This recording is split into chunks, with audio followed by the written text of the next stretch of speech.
Hi guys, welcome to my channel. ఈ రోజు మనం పిల్లల్లో మలబద్ధకం ఎలా నివారించాలి దాని గురించి మనం తెలుసుకుందాం. వన్ స్మాల్ రిమైండర్, ఏ పాయింట్ లేని ఇన్ఫర్మేషన్ మీకు వాల్యుబుల్గా అనిపిస్తే నా ఛానల్ తప్పకుండా సబ్స్క్రైబ్ చేసుకోండి, అలానే లైక్ చేయండి. అప్పుడు ఎక్కువ మందికి ఇన్ఫర్మేషన్ అనేది రీచ్ అవుతుంది. మీ ఫ్రెండ్స్ అండ్ ఫ్యామిలీ షేర్ చేయండి, వాళ్ళు హెల్తీ ఇన్ఫర్మేషన్ తెలుసుకుంటారు. ఇంకా లేట్గా మన టాపిక్లో వెళ్ళిపోదాం.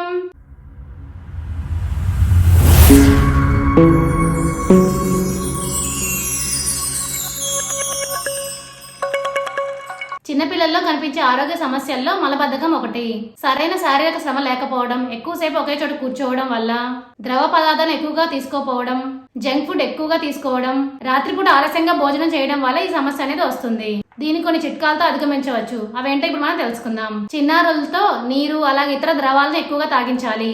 నడక, పరుగు, జాగింగ్ వంటివి పిల్లలకు అలవాటు చేయాలి. మొబైల్ ట్యాబ్లెట్తో ఎక్కువసేపు వారిని గడపకుండా చూసుకోవాలి. ఉదయం లేవగానే ఒక గ్లాస్ గోరువెచ్చని నీళ్లు పిల్లలకి తాగించాలి. పిల్లలకు అందించే ఆహారంలో చక్కెర, ఉప్పు, నూనెలను తక్కువగా ఉపయోగించాలి. చిన్నారులకు ఉడకబెట్టిన వండిన ఆహార పదార్థాలు మాత్రమే అందించాలి, పచ్చివి వద్దు. పీచు అధికంగా ఉండే ఆహార పదార్థాలను వాళ్ళకి అందించాలి. స్ట్రాబెర్రీ, యాపిల్ వంటి పండ్లను వాళ్ళకి ఇవ్వాలి. ఇప్పుడు అర్థమైంది కదా మీ అందరికీ పిల్లల్లో మలబద్ధకం సమస్య ఎలా నివారించాలి అనేది. For more videos please like, share, subscribe my channel. Thank you for watching my video.